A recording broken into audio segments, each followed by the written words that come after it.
The standing room only crowd paused to remember transgender people who have been murdered worldwide this year. Every year since 1999, trans people and advocates pause and remember the lives lost to transphobic violence. 23 transgender women have been killed in the United States this year alone. The names of transgender people killed this year were read aloud before a moment of silence was held. Many of the names are people from Brazil. That country has the world's highest rate of trans violence. The transgender flag was flown at St. Thomas University on November 21st to honor Transgender Day of Remembrance.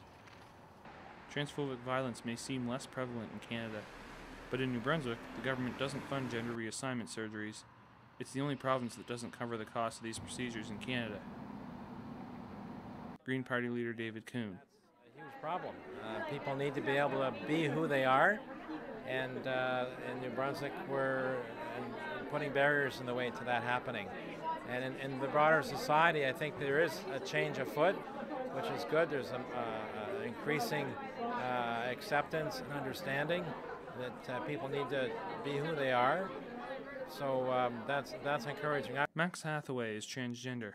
He likes that Health Minister Victor Boudreau has met with trans advocates about how New Brunswick can improve. I think things are going to start changing. I really hope so. Reed Lodge co-chairs the Fredericton Gender Minorities Group. Discrimination. I think events like this are really important just because it does bring attention to the fact that trans people are still facing violence. And especially trans women of color have such a hard time just getting through the day without being targeted. So I think it's good that, there's so many people here and they all kind of have that knowledge now to go home with. Other gender minorities group members told the crowd about their struggles with their identity. They gave advice to people in similar situations. Group member Mabel Wheeler stressed the need to have discussions about transgender issues. She said governments need to be aware about transphobic violence. Members of the transgender community say there are still many barriers regarding transgender health in New Brunswick, but they're pleased with the progress being made. For St. Thomas Journalism, I'm Nathan DeLong.